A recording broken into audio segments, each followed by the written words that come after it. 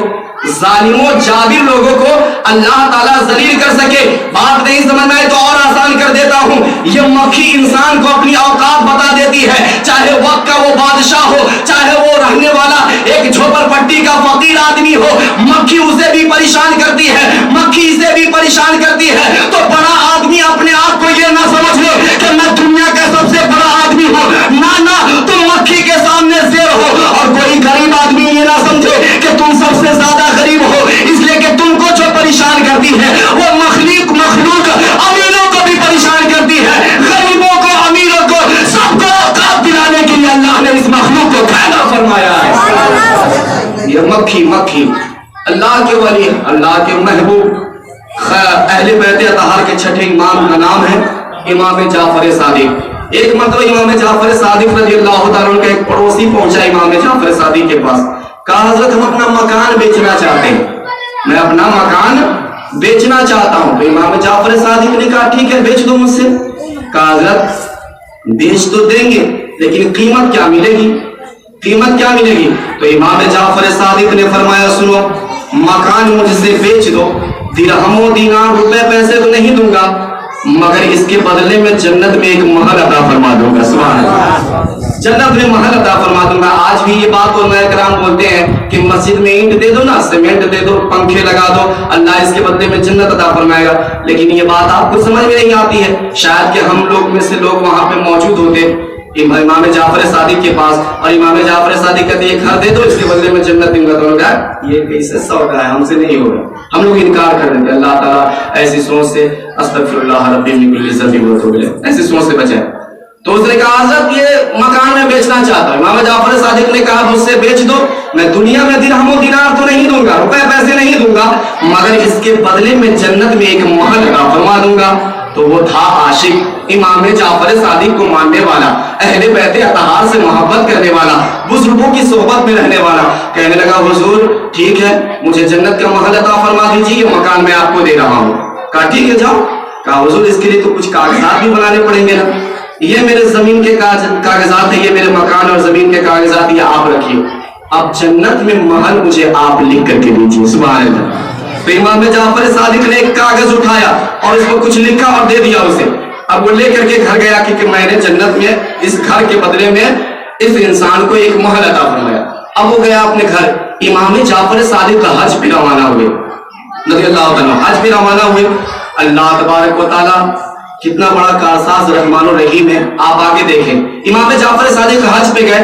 ادھر جو انسان اپنے مکان کے بدلے میں جنت خریدا تھا, جنت میں محل, اس کی طبیعت خراب ہو گئی اور وہ انتقال کر گیا. امام جعفر صادق کو حج سے واپس آنے سے پہلے جب انتقال کیا, اس نے پہلے ہی وصیت کر دیا تھا اپنے بچوں سے کہ جب میرا انتقال ہو جائے تو یہ امام جعفر صادق نے جو یہ سرٹیفکیٹ جنت کا دیا ہے یہ مجھے میرے کفن کے اندر ڈال دینا. میرے کفن کے اندر ڈال دینا. وصیت کیا, اس کا انتقال ہوا, اس کے گھر والوں نے ویسا ہی کیا, کفن کے اندر وہ امام جعفر صادق کی تحریر ڈال دیا. جب ڈال دیا, کچھ دنوں کے بعد امام جعفر صادق رضی اللہ تعالیٰ عنہ حج سے واپس آئے, تو اب اس کے بچوں کی نیت خراب ہو گئی.